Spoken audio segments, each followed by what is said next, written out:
ilmu dan sumber ilmu tu adalah penting.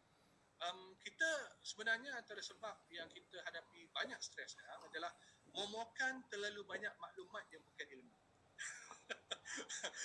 saya beri contoh. Orang takut ambil vaksin. Orang takut ambil vaksin sebab dikatakan, oh ini vaksin kalau ambil Pfizer saya tak nak. Sebab yang ini dia akan tukar kita punya DNA.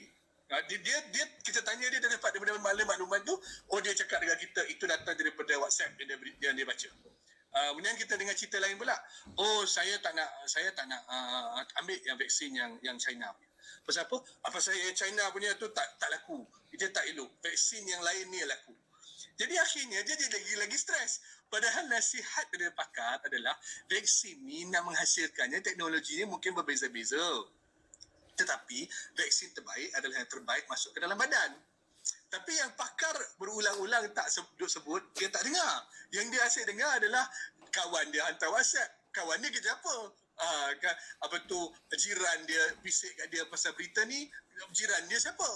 Saya nak akhiri sesi yang awal ni dengan satu ungkapan kisah kisah keluarga.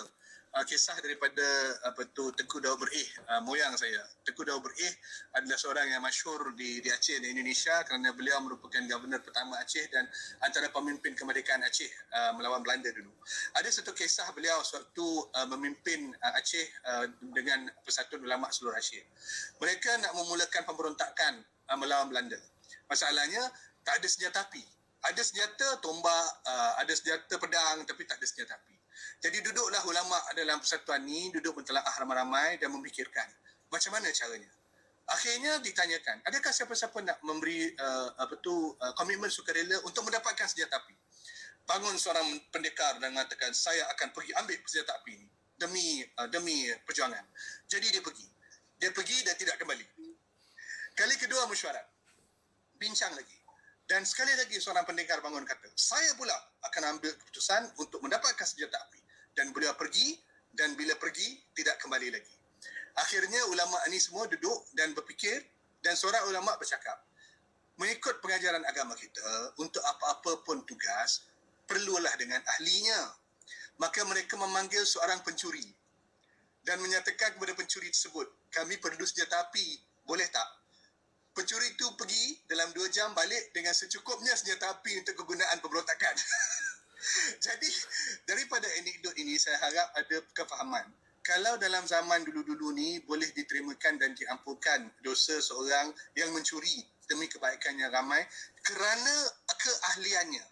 Kita dikelilingi oleh pakar-pakar, doktor-doktor, pakar kesihatan dan pakar-pakar seperti Dr. Faziah yang juga boleh menasihati kita tentang stres. Kenapa kita mendengar orang lain? Itu cuma menambahkan kita punya stres. Jadi kita kena kontrol information yang ada dan mendengar kepada yang pakar sebenarnya. Dan insya-Allah itu akan mengurangkan kesangsian dia. Dan dengan kita memberikan penilaian seperti itu, kita juga lebih sedia memilih dan lebih mudah untuk memilih yang mana yang berguna, mana yang tidak. Contohnya, kalau saya nak berikan nasihat, kalau doktor pun nak berikan nasihat, macam mana nak sampai nasihat tu kalau orang lebih suka dengar benda yang orang lain cakap? Jadi semakin lama semakin stres kerana maklumat yang sampai dan maklumat yang patutnya dicapai untuk mengurangkan stres itu tidak tersampai. Jadi kita terpaksa memilih untuk kebaikan diri kita kerana memikir dan mengambil iktibar daripada perkara ini.